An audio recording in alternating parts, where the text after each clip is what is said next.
So the beast is looking a bit even more industrial than the 20. I guess that's obvious. Looks like it's going to make a round briquette this time.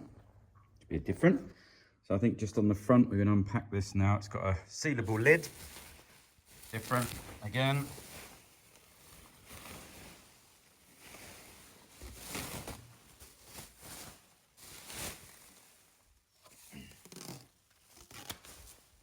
So this is the first look for me. Here we are, man of wood. So as Ian said at IWM, really helpful, Ian and Henry, this thing's plug and play, which is what he said, and it is. You just get it with a plug on, which is quite nice. A lot of the stuff arrives, you have to put a plug on. See which way round it is. Okay, so what's the difference in here? Let's have a look.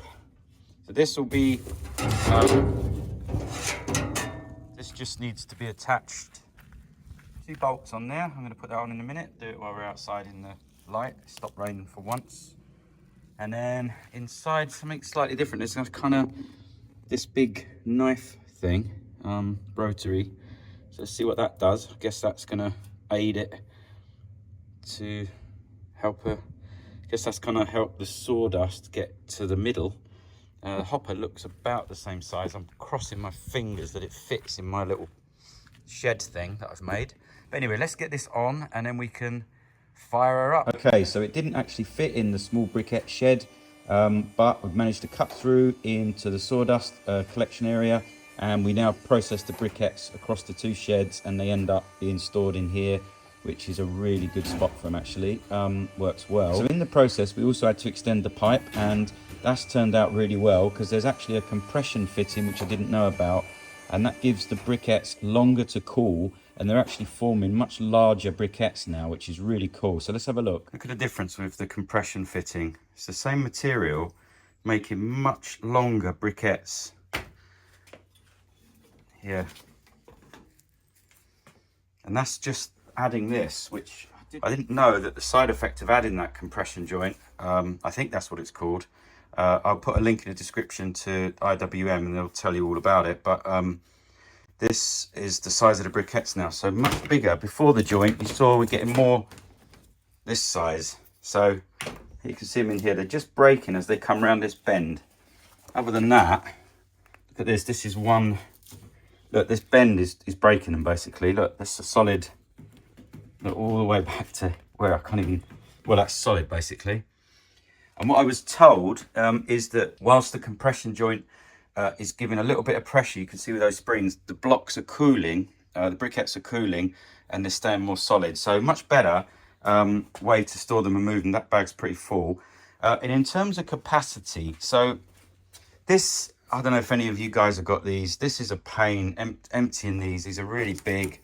Doing that on your own is quite difficult. This is just the sanding planer, this setup here with these huge pipes.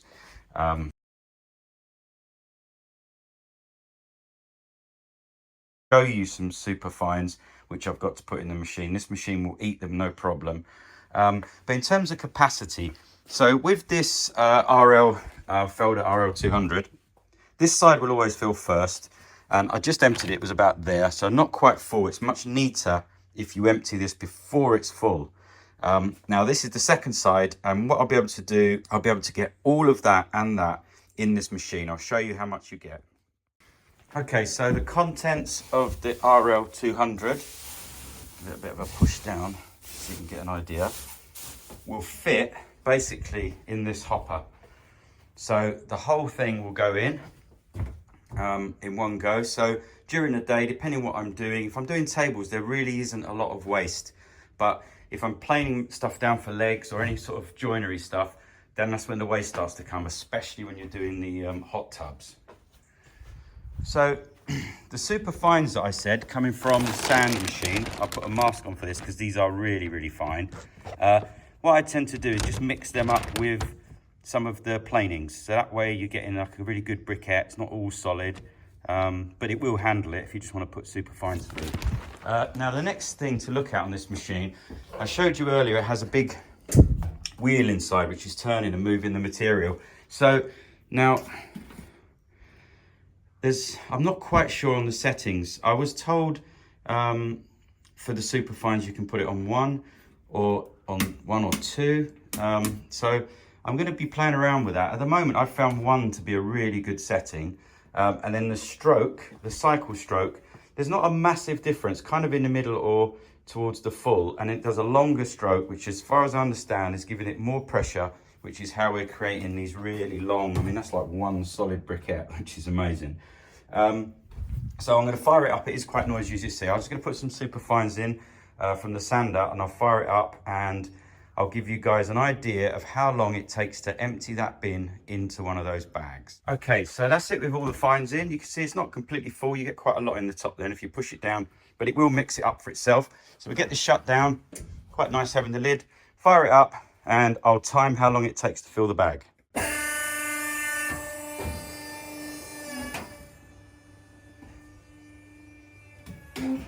Okay, so that's half an hour. To be honest, there's too much in there. That's going to be very difficult to lift. If you were going to try and sell it or move it around, it's really, really heavy. But I'm using these at home and in the workshop.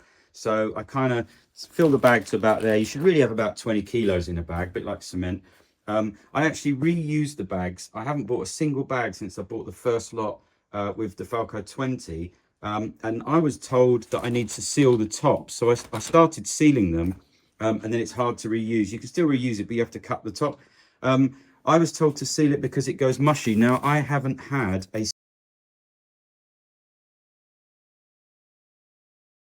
and with it being in a damp barn. So I've stopped sealing them. That means I can just reuse the bags over and over, which is really good. Now, next week, I'm going to do a little story. This bag here, next week, I'm going to do a little story on waste, because there's been a few comments about generally waste. And because we're talking about a briquette press, I thought it was a good time to do a little video on that as well. Just to put in perspective, this bag here is 5 tables of resin. So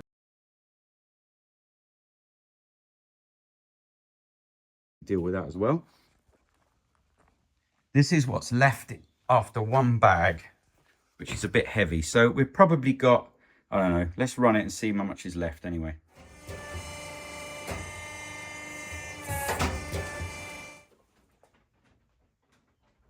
So that's it. That lot, which would just fit in a bag, but it'd be very heavy to lift. So that's pretty much it. I think it ran for just under an hour and it wasn't quite full. So around about 1 hour, we'll empty this machine, which is pretty impressive. Okay, that's it for this one. I hope you found that useful. Please like and subscribe if you did. Thanks so much, as always, to my patrons. Thanks for everyone for watching. I'll see you on the next one. Stay safe. Bye.